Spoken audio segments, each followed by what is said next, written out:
Bismillahirrahmanirrahim. So today we are going to discuss about electric dipole, as I mentioned in the previous class.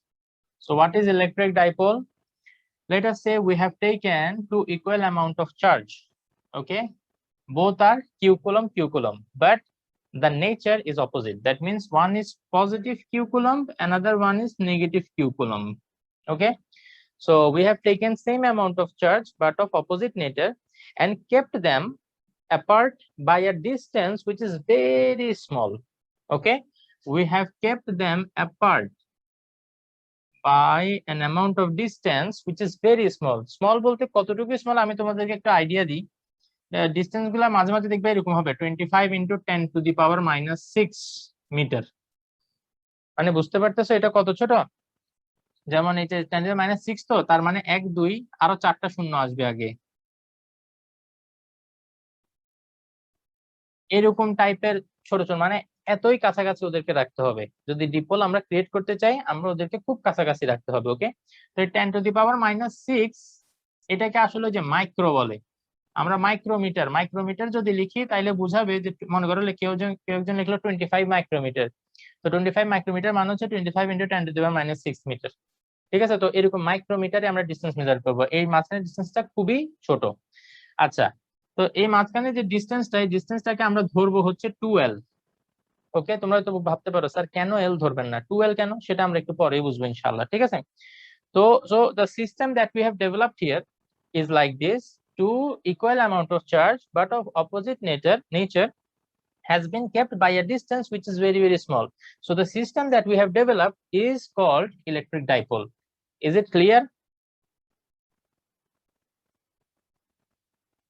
Is it clear? লাস্টের line কি বললেন? হ্যাঁ, বুঝি নাই। লাস্টের line একটু ডেফিনিশন দেওয়ার চেষ্টা করলাম আর কি, যে মানে equal amount of charge but of opposite nature kept apart by a very small distance. This system is called electric dipole. 12 কেন লিখছেন?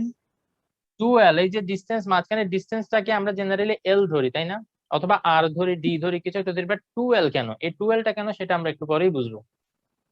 ওকে, ঠিক আছে, তো এখন মনে করো যেহেতু 2l, তাইলে মাঝখানের কোন একটা পয়েন্ট যদি আমরা এখানে বাইর করি তাইলে অবভিয়াসলি এখান থেকে এখান পর্যন্ত যে ডিসটেন্সটা এই ডিসটেন্সটা হবে শুধু l, তাই না? This one l and this part is also l, so l plus l it will be 2l. Okay, so now we are going to learn about another new topic, that is electric dipole moment. Now this moment word, you are already familiar with this, right? Moment of inertia, then like this you have studied, right? Correct? G. Electric dipole moment. So how can we calculate electric dipole moment? And what is it? It is expressed with P. Okay, and it is equal to the product of the charge and the distance between them. So the charge we have kept here is q and the distance between them is 2l. So if you take the product of these two, the quantity that you will get, it is called electric dipole moment. Okay, so what should be the unit of this? Can you tell me? Electric dipole moment, what should be the unit of this? Coulomb metre. Coulomb meter. Very good, because this is charge, so there is coulomb, and this is a distance which is in meter, so coulomb meter. Now be very careful. If you write small c and small m, then it represents centimeter, but here you have to be careful so that it is clearly understood that the c is capital C, which represents coulomb. Okay, coulomb meter. নাইলে ছোট হাতের যদি ছোট ছোট করে যদি লিখো, the teacher might understand that you have written centimeter. So you have to be, দিলে হ্যাঁ, মিটার কুলম্ব সেটা পরে দিলে সেটাও চাইলে করতে পারো, বাট এখানে আমরা এই সিরিয়ালটা মেনটেন করি আর কি। ঠিক আছে, ইচ্ছা, এটা কোনো সমস্যা না, ঠিক আছে, এটা চাইলে ওভাবে লেখা যায়। ঠিক আছে, যেহেতু এটা প্রোডাক্ট অবস্থায় আছে, কোনটা আগে লিখবে কোনটা পরে লিখবে এটা খুব একটা ম্যাটার করে না, সো চাইলে তোমরা ওভাবে লিখতে পারো, কোনো অসুবিধা নেই। So it is a vector quantity. Okay, এটা কি? এটা একটা vector quantity. So whenever we are talking about a vector quantity, we must discuss about the direction also, right? Because we have got an idea about the magnitude, but what will be the direction of this? The direction of electric dipole moment will be from negative charge to positive charge. Negative charge to positive charge. Remember, this is the direction of electric dipole moment, okay? Magnitude, direction. So vector quantity. মনে থাকবে এটা কিন্তু মনে রাখা খুবই important. এটা আমরা সামনে ফিউচারে একটা জায়গায় রেফারেন্স হিসেবে ইউজ করব। এখনই বলে রাখতেছি যে ফিউচারে যে একটা জিনিস পড়াবো, যেখানে আমি একটা রেফারেন্স হিসেবে ইউজ করব যে দেখো এই ডাইরেকশনটা ইলেকট্রিক ডাইপোল মোমেন্টের ডিরেকশনের মতো। তো ইলেকট্রিক ডাইপোল মোমেন্টের ইলেকশন বললে, এর ডিরেকশন বললে তুমি কোন ডিরেকশন বুঝবা? ওই নেগেটিভ থেকে পজিটিভের দিকে যে ডিরেকশন সেটা বুঝবা। তো যখনই একটা আজান দিচ্ছে, আমরা 1 মিনিটের একটা ব্রেক নিই।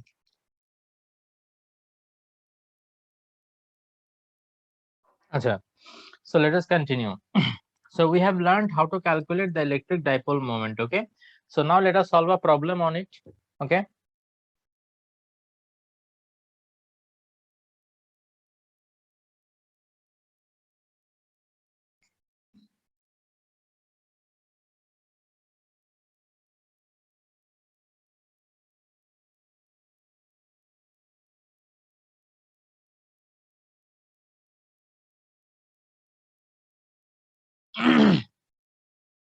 So let us say we have this system, okay, where we have equal amount of charge, that is 10 coulomb, 10 coulomb. That means Q is equal to 10 coulomb. They are of opposite nature and they are kept apart by a very small distance.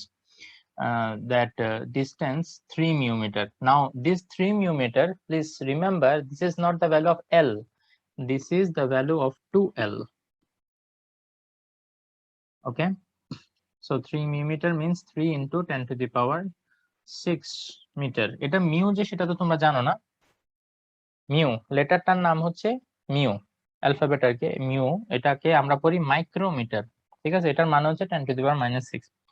So they told us to calculate the electric dipole moment. So from here we can easily calculate it because we know the formula to be like this: Q into 2L. Now Q is 10 into 2L. It is given as 3 into 10 to the power -6.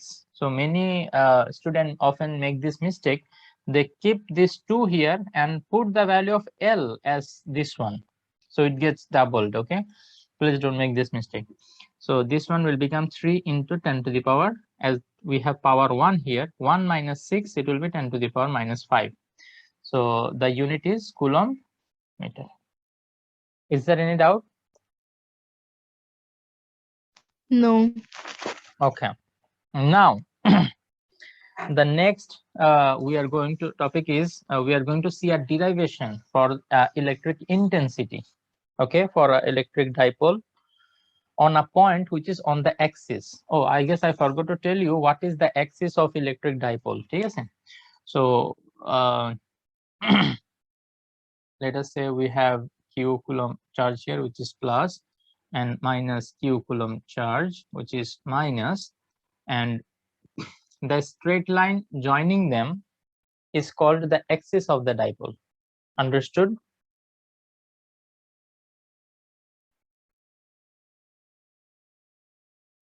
Yes.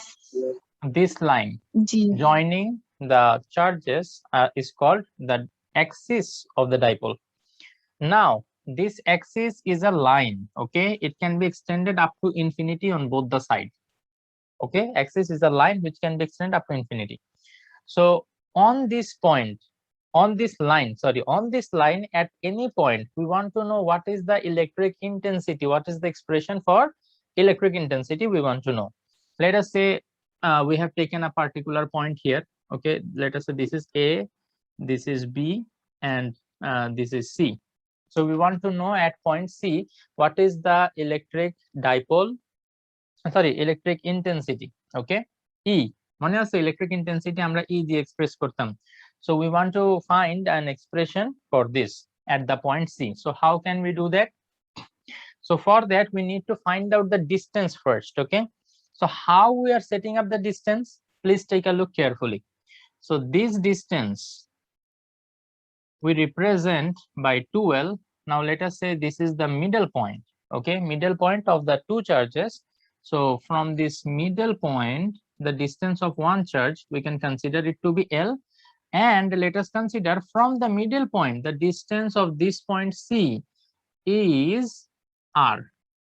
তোমরা হয়তো ভাবতে পারো sir কেন এত critical করে ধরতেছেন, কেন এটাকে 12 ধরে এটাকে আবার L ধরছেন, আবার এই সেন্টার পয়েন্ট থেকে আবার R ধরতেছেন, কেন এরকম করতেছেন?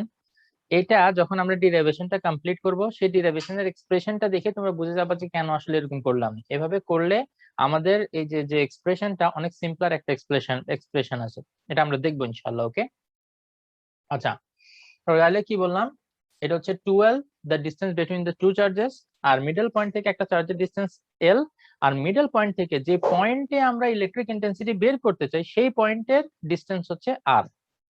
ওকে, ক্লিয়ার? তাহলে দেখো এখানে দুইটা ইন্টেন্সিটি কাজ করবে, সি পয়েন্টে দুইটা ইন্টেন্সিটি কাজ করবে, একটা E1 সেটা কিসের জন্য, এই প্লাস কিউ কুলম চার্জের জন্য, প্লাস কিউ কুলম চার্জের জন্য। তো তাইলে সেটা কি হবে, 1/4 pi epsilon naught Q divided by what is the distance? Can you tell me the distance L between L from Q to C? From into Q, C হচ্ছে L plus R. L plus R, very good, right? Distance এর square এরকম হবে। Then E2 1/4 pi epsilon naught Q divided by, now we are considering for this one, you might be thinking sir minus তো বসান নাই। যদি তোমাদের মনে থাকে আমি তোমাদেরকে বলছিলাম এই যে প্লাস মাইনাস, এটা আমরা ইন্টেন্সিটি বা ফোর্সের যে ইকুয়েশন গুলো ওখানে আমরা প্লাস মাইনাস বসাবো না, আমরা কি করব ম্যাগনিটিউডটা ক্যালকুলেট করে ডিরেকশনটা পাশে আলাদা করে বলে দিব, তো সেটা আমরা লিখবো, ঠিক আছে? কিন্তু কোথায় আমরা আবার প্লাস মাইনাস বসাতে বলছিলাম, যখন আমরা পোটেনশিয়াল হিসাব করব যে V1 V2, আমরা এই পয়েন্টের জন্য পোটেনশিয়ালও বের করব সামনে, তো তখন আমরা প্লাস মাইনাস হিসাব করতে হবে, বিকজ ওখানে ডিরেকশন আলাদা করে বলার কিছু নাই, ওখানে প্লাস মাইনাসটা ম্যাগনিটিউডের মধ্যেই আসে, ঠিক আছে? পোটেনশিয়াল হচ্ছে একটা স্কেলার কোয়ান্টিটি, তো আলাদা করে ডিরেকশন যে তুমি মেনশন করবে সেই সুযোগ এখানে নাই, তো প্লাস মাইনাস যা বোঝানোর ওই ম্যাগনিটিউডের মধ্যেই বুঝাইতে হবে। এই কারণে পোটেনশিয়ালের ইকুয়েশনে যখন আমরা কিউ এর ভ্যালু বসাবো, তো চার্জটা পজিটিভ না নেগেটিভ সেটা আমরা ওখানে এটা মেনশন করব, বাট ই আর এফ এই দুইটার ক্ষেত্রে আমরা যেহেতু ডিরেকশনটা আলাদা করে বলে দেওয়ার সুযোগ আছে, আমরা এখানে জাস্ট ম্যাগনিটিউডটা হিসাব করার সময় আমরা ওই কিউটাই বসাবো, ঠিক আছে? তো আসো স্যার ফার্স্টে R বানাইলেন, তারপরে এখন আবার R plus L কেন? এই যে দেখো ডিসটেন্স, আমরা তো এটার জন্য যদি ইন্টেন্সিটি ওই পয়েন্ট হিসাব করি তাহলে এইখান থেকে তো ওখান আমরা পর্যন্ত, তো ডিরেক্টলি ধরতে পারতাম। হ্যাঁ আমি তো এটাই বললাম যে ডিরাইভেশনটা কমপ্লিট হইতে দাও, তারপরে বুঝবো যে কেন এত কাহিনী করছি এখানে, ঠিক আছে? Okay. এবার দেখো সেকেন্ড যে চার্জ, এই যে এটার জন্য এইখান থেকে এটার ডিসটেন্স কত দেখি কেউ বলতে পারবা? R minus L. Very good, L দেখতেছো একটা রিলেশন, এখন সুন্দর একটা রিলেশন এখানে আমরা পাবো, R minus L whole square. R minus L কিভাবে, আমাদের দরকার এই ডিসটেন্সটা, তাই না? তো R থেকে যদি আমরা L বাদ দিয়ে দিই তাইলেই কিন্তু এই ডিসটেন্সটা থাকে, R minus L whole square, ঠিক কিনা? জি। আচ্ছা, তো এবার আসো আমরা এটার ডিরেকশনটা এখন বলবো, ম্যাগনিটিউড তো দুটোটার বলে ফেলছি, এবার ডিরেকশন কোথায় হবে। তো আমরা তো সবসময় চিন্তা করি একটা ইউনিট পজিটিভ চার্জ আমরা বসাই, তাই না? ইলেকট্রিক ইন্টেন্সিটির ক্ষেত্রে একটা ইউনিট পজিটিভ চার্জ চিন্তা করি, তো এই পজিটিভ চার্জকে কি করবে, রিপেল করবে, ঠিক কিনা? জি। তাইলে এটা আমরা কি বলতে পারি, এটা মনে করো সিডি, এরকম এখানে যদি ডি একটা পয়েন্ট দিই তাহলে সিডি বরাবর বলতে পারি,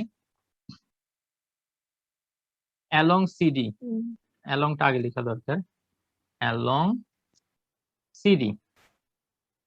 মজার কথা হচ্ছে এটাকে তুমি সিডি না বলে বিসিও বলতে পারো, বিকজ বি থেকে সি এর যে ডাইরেকশন, সি থেকে ডি এরও সেম ডাইরেকশন, তো এটাকে যদি অ্যালং বিসি কেউ লেখে ওই ডি পয়েন্টটা এক্সট্রা না ধরে তাইলেও চলবে, কোনো অসুবিধা নেই। আচ্ছা, আর এই নেগেটিভটা এই পজিটিভটাকে অ্যাট্রাক্ট করবে, তার মানে E2 হবে এদিকে, ঠিক কিনা? Along CB. Along CB, right. So intensity যেহেতু ভেক্টর কোয়ান্টিটি, আমরা ম্যাগনিটিউডের কথা বললাম, ডিরেকশনের কথাও এখানে বলে দিলাম। এবার আসো আমরা যদি রেজাল্টেন্ট ইন্টেন্সিটি বের করতে চাই ই নেট, ঠিক আছে, নেট ইন্টেন্সিটি, তাহলে আমরা কি করব? মনে আছে আমরা এরকম একটা ফর্মুলা দিয়েছিলাম P square plus Q square plus 2 P Q cos alpha. এখানে ক্ষেত্রে যেটা হবে E1 square plus E2 square plus 2 E1 E2 cos alpha. Generally আসলে এই ধরনের ক্ষেত্রে আমি তোমাদেরকে ডাইরেক্ট এভাবে করাই ফেলি যে E2 মাইনাস E1 এইভাবে করাই ফেলি, তাই না? বিকজ দোনোটা একই লাইন বরাবর অপোজিট দিকে, তখন আমরা এটা অ্যাপ্লাই করতে পারি। বাট এইটাও যে আসে, এটা কিভাবে আসে সেটা কি তোমাদেরকে দেখাইছিলাম কিনা মনে নাই, তো সেটা একটু তোমাদেরকে এখানে দেখাই ফেলি যে কেন আমি সবসময় একই লাইন বরাবর অপোজিট দিকে হইলে এটা ইউজ করে ফেলি। ঠিক আছে, খেয়াল করো E1 square plus E2 square plus 2 E1 E2 cos alpha. আলফার ভ্যালুটা কত? What is the angle between them? The angle between them is 180 degree. তো আলফা হচ্ছে the angle between them, তো cos 180 ডিগ্রি। এখন cos 180 ডিগ্রির ভ্যালু কত? -1। cos 180 ডিগ্রির ভ্যালু কত? -1। তো আমরা কি -1 সি পয়েন্টের আলফাটা নিব নাকি বি আর এ পয়েন্টের আলফা নিব? আলফাটা হচ্ছে E1 আর E2 এর মাঝখানের অ্যাঙ্গেল। E1 হচ্ছে Okay. এদিকে, E2 হচ্ছে এদিকে। So what is the angle between them? যদি মনে করো E1 এদিকে আচ্ছা। থাকতো আর E2 এদিকে থাকতো, তাইলে এদের মাঝখানের এই অ্যাঙ্গেলটা নিতাম। এখন দুটোটা যেহেতু একটা একটা টোটালি অপোজিট দিকে, that means they are at 180 degree angle with each other, না? বুঝছো? জি জি বুঝছি। এই -1টা এটার সাথে মাল্টিপ্লাই যদি হয় তাহলে কি হবে দেখি বলো তো? এই প্লাসে মাইনাসে এটা হয়ে যাবে আমাদের মাইনাস। তো তাইলে এখন এটা a square minus 2ab plus b স্কয়ারের একটা ফর্মুলা হয়ে যায় না? দেখো তো আমরা এটাকে কি লিখতে পারি? E1 minus E2 whole square. হ্যাঁ, তার এখানে একটা মানে E1 কনফিউশন মাইনাস হইতে পারে যে আমরা E1 মাইনাস E2 লিখবো নাকি E2 মাইনাস E1 লিখবো। তো সেই ক্ষেত্রে আমাদেরকে এখানে একটু বুঝে ফেলতে হবে যে কোনটা আসলে বড়। তোমরা কি বলতে পারবা কোনটা বড় হবে?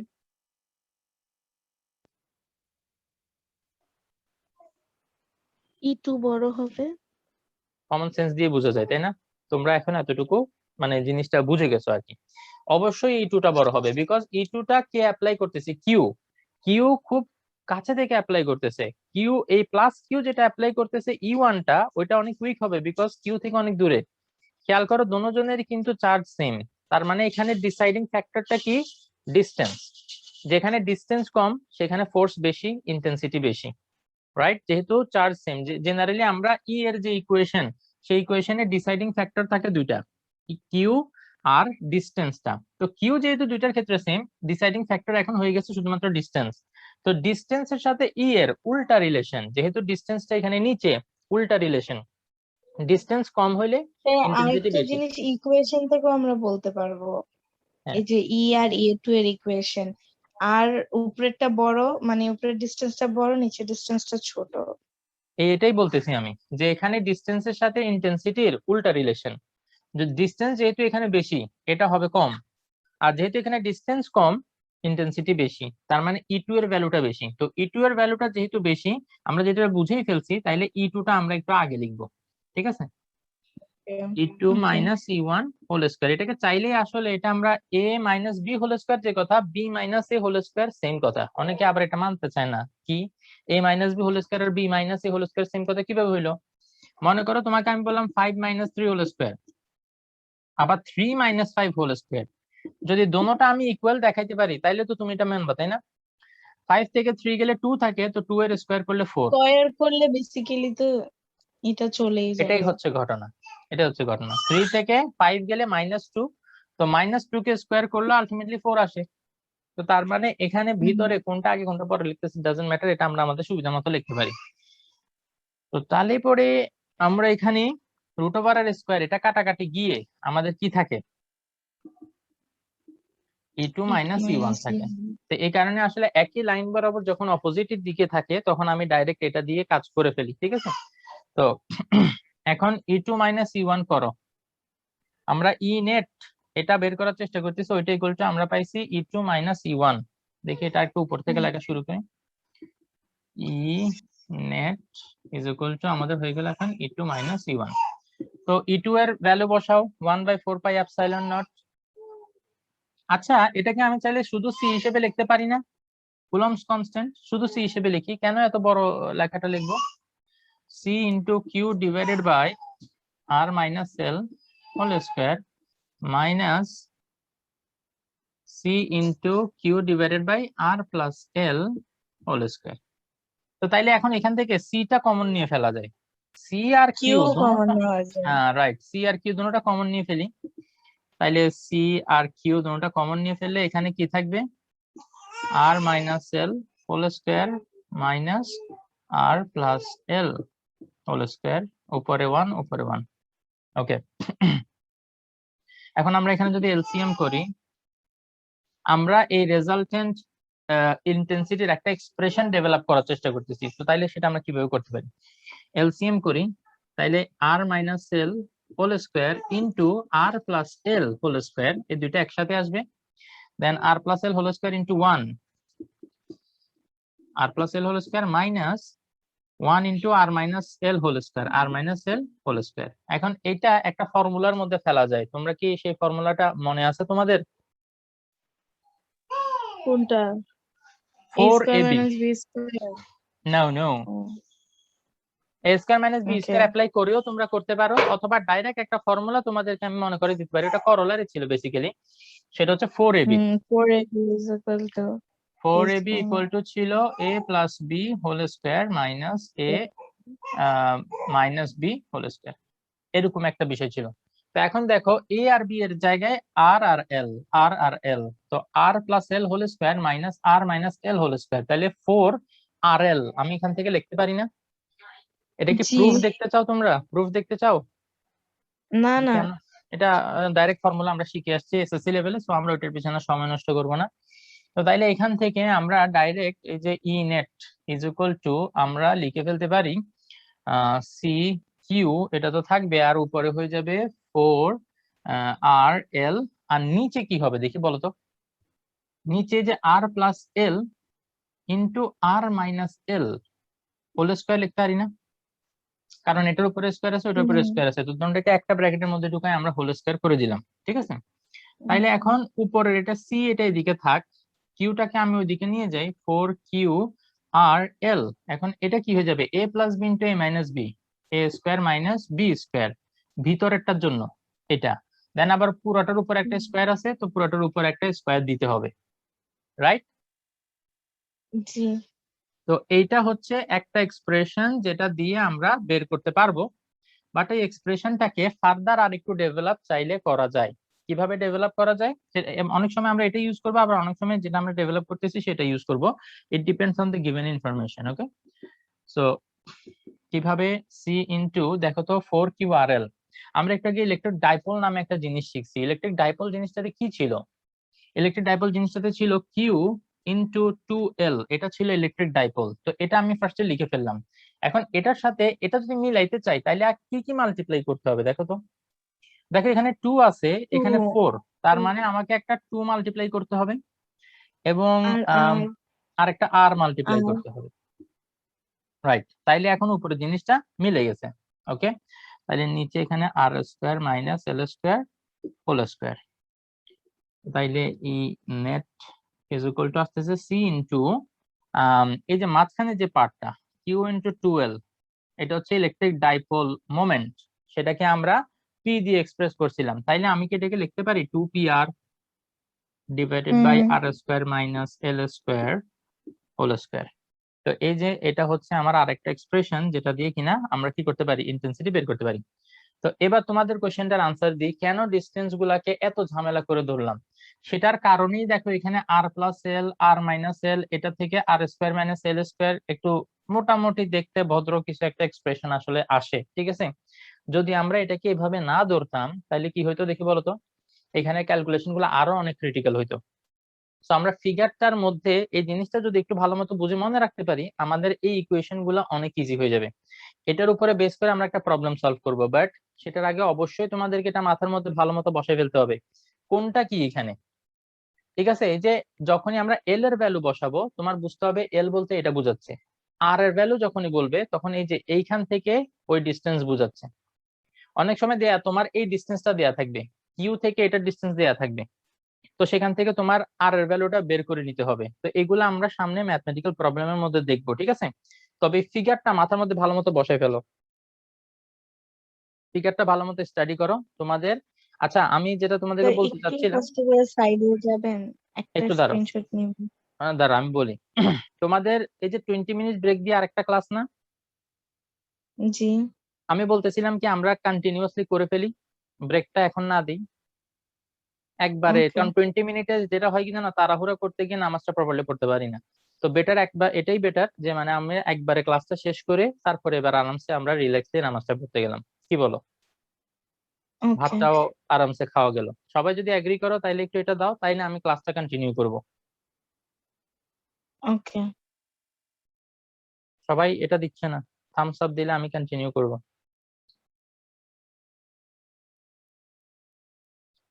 শিহাম দিচ্ছে না, শিহাম বোধহয় রাজি না। শিহাম তোমার কি ব্রেক লাগবে? ও শিহামও দিচ্ছে, ওকে ফাইন। তো তাইলে আমরা একটা কাজ করি, আমাদের মিটিংটা, আর এই মিটিংটা মাত্র 3 মিনিটস আছে, তো এটা এখানেই শেষ করে আমি এখনই আরেকটা মিটিং দিচ্ছি, তোমরা সাথে সাথে জয়েন করো। আমরা ওইটাতে জাস্ট কিছু জিনিস ডিসকাস করে ইনশাল্লাহ আমাদের ক্লাসটা শেষ করবো, ঠিক আছে? তো সবাই প্লিজ ওখানে একটু জয়েন করো। বিসমিল্লাহির রহমানির রহিম। সো দেখো আমরা অলরেডি এই এক্সপ্রেশনটা ডেভেলপ করছি, ঠিক আছে? তো সামটাইমস তোমাদের বইতে এই এক্সপ্রেশনটাকে আরো একটু মডিফাই করে দেখবে যে ওরা ইউজ করে। সেই মডিফিকেশনটা আসলে কিভাবে করে খেয়াল করো। এই যে আর আর এল, এই যে দুইটা ডিস্টেন্স আর এল, এই দুইটা ডিস্টেন্সের মধ্যে একটা কম্পারিজন যদি আমরা করি, আরটা হচ্ছে কি জানো, একটা সি এর মতো, ওশেন, অনেক পানি। আর এলটা হচ্ছে এক বালতি পানির মতো। দ্যাট মিনস আরটা জেনারেলি কি হয়, এল এর থেকে মাচ মাচ গ্রেটার হয়। শুধুমাত্র একটা গ্রেটার দেন দিলে বোঝা যায় যে শুধু গ্রেটার দেন, দুইটা গ্রেটার দেন দিলে বোঝায় এটা মাচ মাচ গ্রেটার।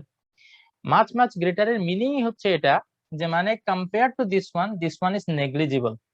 যেমন আমি তোমাদেরকে একটু আগেই বলছি যে এল এর ভ্যালুটা কিরকম হয়, ওই যে আমরা মনে করো 25 × 10⁻⁶ এরকম আমরা দেখি, ঠিক আছে? আর আরটা কি হয়, আরটা হয় মনে করো 2 মিটার 3 মিটার এরকম, ঠিক আছে? তো এটার তুলনায় 2 মিটারের তুলনায় এটা আসলে খুবই নেগলিজিবল। যেমন মনে করো এই যে এখানে আর এর সাথে তুমি এল এটাকে অ্যাড করো বা সাবট্রাক্ট করো, খুব একটা ডিফারেন্স আসলে হয় না, মানে এইখানে ই নেটের ভ্যালুর উপরে এটা খুব একটা ইফেক্ট ফেলে না। তো এই কারণে ওরা এখানে কি করে, এলটাকে নেগলেক্ট করে। তো এটা যে আসলে স্যার নেগলেক্ট করে, তারপরে হ্যাঁ এই পয়েন্টের পরের নাম্বার গুলো স্কোয়ার করলে আরো ছোট হয়ে যায় না? হ্যাঁ আমি এটাই বলতে চাইছিলাম। এটাকে তুমি যদি স্কোয়ার করো এটা আরো ছোট হয়ে যাবে। কিরকম, যেমন মনে করো এটাকে যদি আমরা স্কোয়ার করি, যেহেতু এল স্কোয়ার আছে, 25 কে স্কোয়ার করলে হয়ে যাবে 625। তুমি হয়তো ভাবতে পারো স্যার নাম্বার তো বড় হয়ে গেছে, কিন্তু এখানেও তো এটা ডাবল হয়ে যাবে, 6 × 10⁻12 হয়ে যাবে। এইটার মানে কি বুঝো তুমি, এই যে 3 ঘর না, আরো 9টা জিরো দিতে হবে সামনে, 1 2 3 4 5 6 7 8 9, তারপরে হচ্ছে 625। এইটা হচ্ছে তোমার কি এল এর ভ্যালু। তো এইটা তুমি যদি 2 মিটারের সাথে 2 এর সাথে এটা অ্যাড করো বা না করো, কি কোনো ডিফারেন্সই আসলে টের পাবা না, ঠিক আছে? তো তাইলে এই জায়গাটাতে কোনো পার্থক্য যদি না হয়, তো তাইলে ই নেটের উপরে খুব একটা আসলে ইফেক্ট পড়ে না। তো এই কারণে দেখবা যে অনেক জায়গায় কি করবে, এলটাকে জিরো ধরবে, যে আর এর সাথে কিছু অ্যাড করলাম না করলাম দরকার নেই, আমরা ধরে নিই যে কিছু অ্যাড করিনি। যেহেতু এখানে মাইনাস, তুমি হয়তো ভাবতে পারো স্যার বালতি ঢাললে তো আমি অ্যাড করছি। তো মনে করো যে এক বালতি পানি তুলে ফেলছো, ওশানের কি কোনো কিছু যায় আসবে? এক বালতি কেন, 100 1000 বালতি পানি তুললেও তো ওশানের কিছু যায় আসবে না, এত পানি আছে ওখানে। তো বিষয়টা অনেকটা এরকম আর কি, ঠিক আছে? তো এখানে আর এর থেকে এটা মাইনাস করলেও কোনো ডিফারেন্স হয় না। তো সেই ক্ষেত্রে আমাদেরকে বলে যে মানে L equal to almost zero যদি আমরা বসাই, তাহলে এখানে এই এক্সপ্রেশনটা এরকম হয়, E net is equal to, যেটা হয়ে যায় সেটা হচ্ছে C into 2pr divided by R square whole square. তো আর স্কোয়ার, যে এলটাকে জিরো বসাইলে আর স্কোয়ার হোল স্কোয়ার হবে, but R square whole square মানে কি, 2 2 যা পাওয়ার কত হয়ে যাবে, 4। তো উপরের আর দিয়ে নিচের আর টু দি পাওয়ার 4 কে কাটলে হয় আর কিউব। তো তাইলে ফাইনালি আমাদের ইকুয়েশন যেটা আসে সি 2p/r³। অনেক জায়গায় তোমরা এই ইকুয়েশনটাও অ্যাপ্লাই করতে দেখবা, ঠিক আছে? তো তাহলে তোমরা যাতে কনফিউজড ফিল না করো যে মানে এটা কেন করলো, তো আমরা কি করব, আমরা মোস্টলি এই ইকুয়েশনটাই অ্যাপ্লাই করব, কারণ এটা দিলে একদম একুরেট ভ্যালু আসবে, সেটা যতই ডেসিমালের জন্য ডিফারেন্স হোক না কেন আমরা একদম একুরেট ভ্যালুটা পাবো, ঠিক আছে? বাট অনেক সময় দেখবা যে বইতে নিউমেরিক্যাল এক্সাম্পলের ক্ষেত্রে এগুলাও ইউজ করতে পারে, তো এগুলো দেখলে কনফিউজ ফিল করিও না, এটা কোনো সমস্যা নেই। এই দুইটা ক্ষেত্রে ইনেট এর ভ্যালুতে তেমন কোনো বিশাল পরিবর্তন আসে না। বিষয়টা কি বোঝা গেল? জি। আচ্ছা, এবার আসো আমরা ইন্টেন্সিটির জন্য যেরকম এক্সপ্রেশন ডেভেলপ করছি, আমরা এখন